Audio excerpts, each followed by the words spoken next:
বৈদ্যেশ্বর IIC হায় হায় বৈদ্যেশ্বর IIC হায় হায় বৈদ্যেশ্বর IIC তুরন্ত বদলি আমার দাবি বৈদ্যেশ্বর আইআইসি তুরন্ত বদলি আমার দাবি আজ বদল নহলে রাজ্য রাস্তায় লড়াই হব বৈদ্যেশ্বর আইআইসি হায় হায় থানারে নূতନ ভাବେ ନନ୍ଦିନୀ ମହାନ୍ତି ଯେଉଁ ଆଇଆଇସି ଜଏନ୍ କରିଛନ୍ତି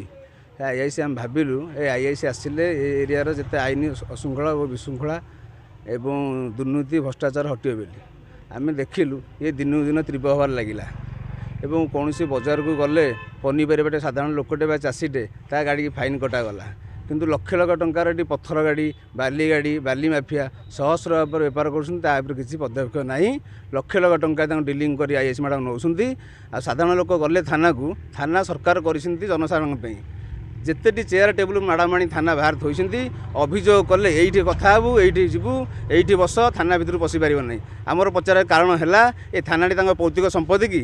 ଯେତେବେଳେ ସରକାର ଥାନା ଲକ୍ଷ ଲକ୍ଷ କୋଟି କୋଟି ଟଙ୍କା ଖର୍ଚ୍ଚ କରୁଛନ୍ତି ଜନସାଧାରଣଙ୍କ ପାଇଁ ଖଣ୍ଡିଏ ଫ୍ୟାନ୍ ବାହାରେ ଲାଗିଛି 4ଟି ବେଞ୍ଚ ପଡ଼ିଛି 2ଟି ଚେୟାର ପଡ଼ିଛି ମ୍ୟାଡ଼ାମ୍ ବସୁଛନ୍ତି ଆଉ ସବୁ ସାଧାରଣ ଲୋକ ଗଲେ ସେ ବାହାରେ ଠିଆ ହେଉଛନ୍ତି ଏ ପ୍ରକାର ସିଷ୍ଟମ ଆଇଆଇସି କରିଛନ୍ତି କି ପୁଲିସ ବିଭାଗର ନୂତନ ସିଷ୍ଟମ ହେଇଛି ଏହା ଆମେ ଜାଣିବାକୁ ଚାହୁଁଛୁ ଏସ୍ପିଙ୍କ ପାଖରେ ନିବେଦନ କରୁଛୁ ଏବଂ ଏ ମାନନୀୟ ମୁଖ୍ୟମନ୍ତ୍ରୀ ଲୋକଙ୍କର ମୁଖ୍ୟମନ୍ତ୍ରୀ ତାଙ୍କ ପାଖରେ ବି ଅଭିଯୋଗ କରୁଛୁ ଏଭଳି ଆଇଆଇସିକୁ ଏଠୁ ତୁରନ୍ତ ବିଦାୟ କରାଯାଉ ନହେଲେ କାର୍ଯ୍ୟ ଅନୁଷ୍ଠାନ ତାଙ୍କର ଦୃଢ଼ କାର୍ଯ୍ୟାନୁଷ୍ଠାନ ନିଆଯାଉ ନହେଲେ ଆଗାମୀ ଦିନରେ ଜନସାଧାରଣ ବୈଦ୍ୟେଶ୍ୱର 6-7ଟି ପଞ୍ଚାୟତର ଲୋକ ଏସ୍ପି ଅଫିସ୍ ଆମେ ଯିବୁ ସେଠି ବସିବୁ ଆଙ୍କ ବିରୋଧରେ କହିବୁ ଏଭଳି ଏକ ଆଇଆଇସିକି ଏଠୁ ତୁରନ୍ତ ଚେଞ୍ଜ କରନ୍ତୁ ନାଇଁ ଯଦି ରଖିବେ ରଖନ୍ତୁ ଆମର କିଛି କହିବାର ନାହିଁ ଆମର ଗଞ୍ଜେଇ ବେପାର ନାହିଁ ବାଲି ବେପାର ନାହିଁ ମାଟି ବେପାର ନାହିଁ ଆମେ ଗରିବ ସାଧାରଣ ଲୋକ ନ୍ୟାୟ ସମସ୍ତଙ୍କୁ ଦିଆଯାଉ ଏହା ହିଁ ଆମର ଅନୁରୋଧ।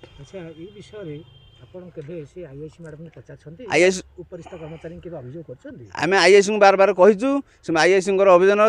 ସାଧାରଣ ପାନଟେ ଖାଇ ଗଲେ ଆଇଆଇସି କହୁଛନ୍ତି ତୁମେ ମଦ ପିଉଛ ଗଞ୍ଜେଇ ଖାଉଛ ତାଙ୍କୁ କଳା ଲୋକ ଭଲ ଲାଗୁନି ତାଙ୍କୁ ଧଳା ଲୋକ ଭଲ ଲାଗୁଛି ସେ ଭାରି ପରିଷ୍କାର ଭାରି ପରିଶୋଚନ ଯେତେ ଆସୁଛନ୍ତି ଥାନା ଭାଙ୍ଗି ଦେଉଛନ୍ତି ସଫା କରୁଛନ୍ତି ହଜାର ହଜାର ଫୁଲ ଗଛ କେଉଁ ଅମଳରୁ ବୁଢ଼ା ଜେଜେବା ଆପଣ ଲଗାଇଥିଲା ଫୁଲ ଗଛ ବାହାରେ ସେ ଫୁଲରୁ ଗାଁ ବାସୀ ସମସ୍ତେ ନେଇକି ଠାକୁର ପୂଜା କରିଦେଲେ ତାକୁ ମେସିନ୍ ଆଣି ସଫା କରିଦେଲେ ଯେତେ ଗଛ ସବୁ ପୁରୁଣା ଗଛ ଥିଲା ସବୁ କେତେ ଯୁଗର ଗଛ ତାକୁ ସବୁ କାଟି ସଫା କରିଦେଲେ ସିଏ ଚାହୁଁଛନ୍ତି ଯେ ମୁଁ ପୁଲିସ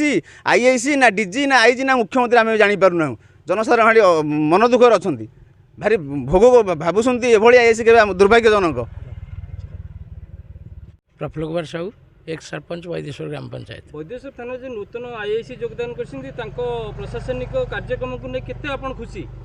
ଆମେ ଖୁସି କ'ଣ ହେବୁ ସାଧାରଣ ଜନସାଧାରଣ ବର୍ତ୍ତମାନ ଦୁଃଖିତ ଅଛନ୍ତି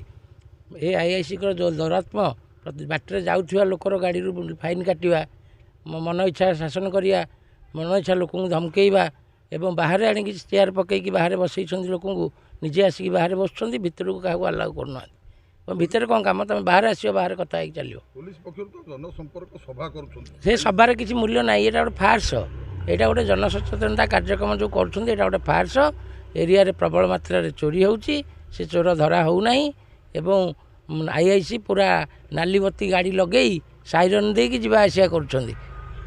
ଅଭିଯୋଗ କ'ଣ କରିବୁ ଆମେ ଜଣାଇଥିଲୁ ଉପରିସ୍ଥ କର୍ମଚାରୀଙ୍କୁ ଜଣାଇଥିଲୁ ଆମର ଏସ୍ଡିପିଓଙ୍କୁ ଜଣାଇଥିଲୁ ତେଣୁ ତା'ର କିଛି ଫଳପ୍ରଦ ହେଲା ନାହିଁ ଆଗାମୀ ଦିନରେ ଯଦି ଏଇ କାର୍ଯ୍ୟାନୁଷ୍ଠାନ ସରକାର ନ ନେବେ ତେଣୁ ବାଧ୍ୟ ହୋଇକି ଆମେ ଥାନା ଘେରାଉ କରିବାକୁ ଉଦ୍ୟମ କରିବୁ। ମୋ ନାଁ ହେଲା ଅନନ୍ତ ଚରଣ ରଣା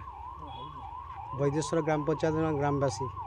ତେଣୁ ଏଠାରେ ଯେଉଁ ଆଇଆଇସି ନୂଆ ଅଛନ୍ତି ଏଠାରେ ବଜାରରେ ସାଧାରଣ ଚାଷୀ ମୂଲିଆ କି ଗୋଟେ ପନିପରିବା ଆଣିକି ଆସିଲେ ରାସ୍ତାରେ ଗାଡ଼ି ଟିକେ ଠିଆ କରିପାରୁନାହାନ୍ତି ଯଦିଓ ଠିଆ କରୁଛନ୍ତି ଫାଇନ୍ ତାକୁ କାଟୁଛନ୍ତି ଡରିକି କେହି ବାହାର ଲୋକ ଯିବା ଆସିବା ନାହିଁ ଚାଷୀମାନେ କେହି ଆସୁନାହାନ୍ତି ଏଠି ଲୋକାଲ ଲୋକ ବହୁତ ହଇରାଣ ହରକତ ହେଉଛନ୍ତି ଆମେ ଉପରକୁ ଜଣାଇଲା ସୁଦ୍ଧା ବି ପରିବର୍ତ୍ତନ କିଛି ହେଲା ନାହିଁ ଜଲ୍ଦି ଏଇ ବାବୁଙ୍କୁ ତୁରନ୍ତ ଏଠାରେ ବଦଳି କରାଯାଉ ଚୋରି ଡକାୟତ ଦୁନିଆ ଚାଲିଛି ଗୋଇଟେ କେହି ଧରା ପଡ଼ିବାର ନାହିଁ। ଆପଣଙ୍କର ଏଠି ଥାନା କରାଯାଇଛି ଆବଶ୍ୟକ ମୁତାବକ ପୋଲିସ ଷ୍ଟାଫ୍ କିନ୍ତୁ ସବୁ ଜାଣୁଛନ୍ତି ନିରବତା ହିସାବରେ ଆସିକି ଚୁପଚାପ ଥାନାରେ ଆସିକି ବସୁଛନ୍ତି ଥାନା ଦୁଆରକୁ କିଏ ଗଲେ ବି ବାହାରେ ଠିଆ ହେଉଛନ୍ତି ଥାନା ଭିତରୁ ପ୍ରସବ କାହାକୁ ଦିଆଯାଉ ନାହିଁ। ଆପଣଙ୍କ ବୈଦ୍ୟେଶ୍ୱରରେ ଯେଉଁ ଟ୍ୟୁବ୍ ହେଇଛି ସେପଟରୁ ବାହାରୁ ବାଙ୍କି ଅଞ୍ଚଳ ଦେଇକି ବିଭିନ୍ନ ଅଞ୍ଚଳକୁ ଯେଉଁ ଚୋରା ଖଣିଜ ପଦାର୍ଥ ମଦ ଗଞ୍ଜେଇ ବ୍ରାଉନ୍ ସୁଗାର ବେପାର କରାଯାଉଛି ପୁଲିସ ସବୁ ଜାଣିକି ସବୁ ଜାଣୁଛି ସବୁ ନିରବତା କିଛି ଆକ୍ସନ୍ ନେବାର ନାହିଁ।